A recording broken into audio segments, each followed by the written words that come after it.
Assalamu alaikum, class 6. Before we start with the next paragraph, I want you to underline a few words. The first word is extraordinary. Extraordinary.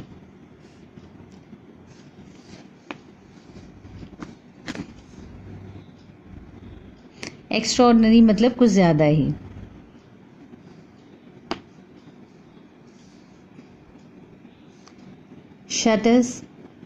Shutters मतलब blinds जो उसकी खिड़की पर पड़े होते हैं, खिड़की पर डालते हैं.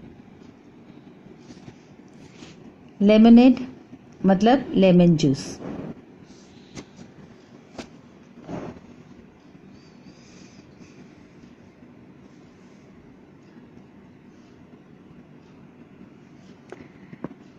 स्प्रिंटिंग मतलब इधर से उधर भागते हुए निकल जाना.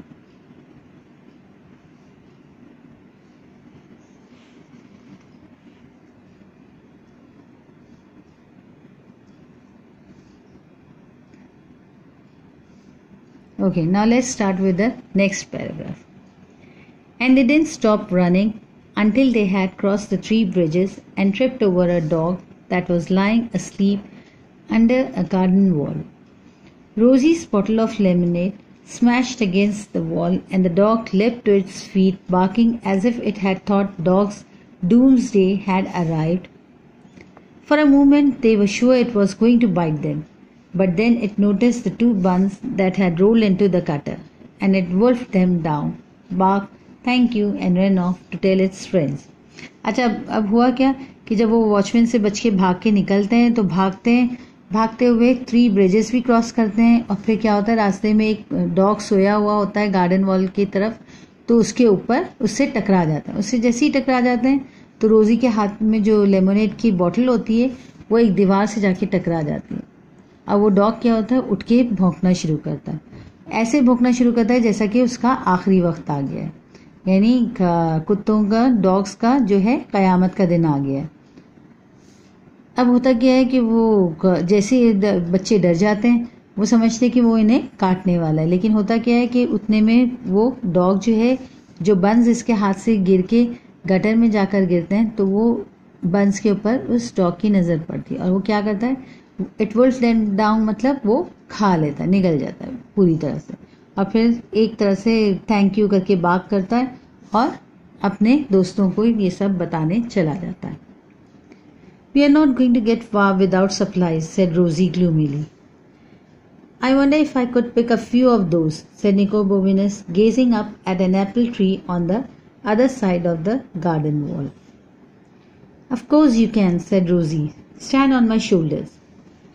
So Nico Bobinus stood on Rosie's shoulders and climbed onto the wall. But the tree was further away than he thought, and as he reached out, he lost his balance and fell with a crash down into the most magnificent garden he had ever been in. अब होता क्या है कि निको बोबिनस जब वो खा जाता है डॉग उनकी सारी चीज़ें, तो क्या रोजी है ना बिल्कुल उदास चेहरे के साथ उसे कहती है कि अब हमारे पास कुछ भी नहीं है, हम ज़्यादा दूर नहीं जा सकेंगे बगैर खाने पीने की चीज़ों के.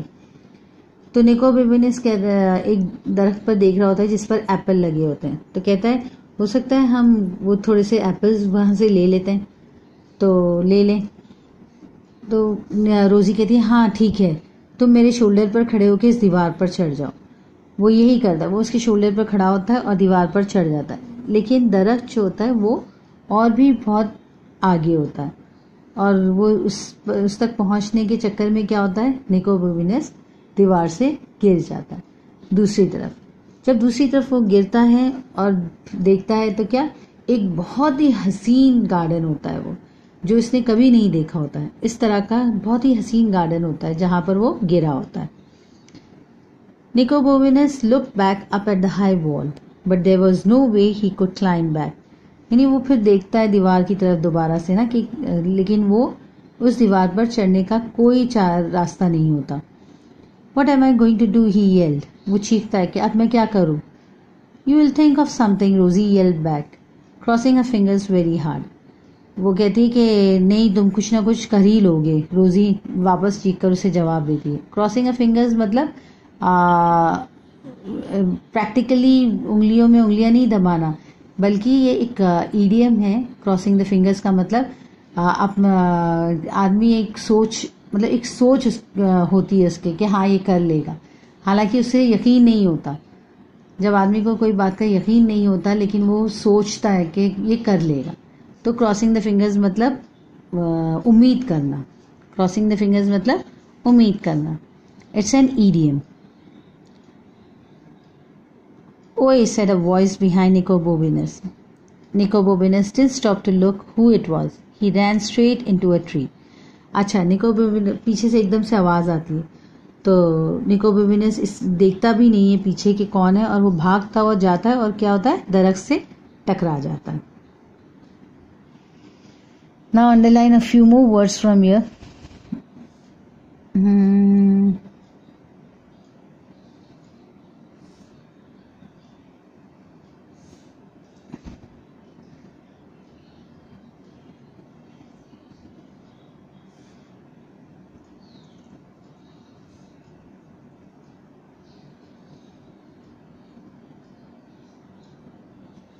डूम्सडे मतलब कयामत का दिन।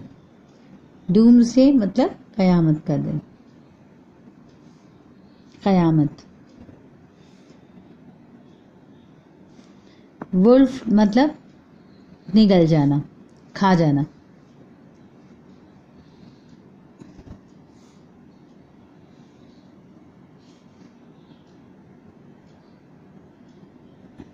Fine. So there are two words in this paragraph. One is doomsday and the other one is wolfed.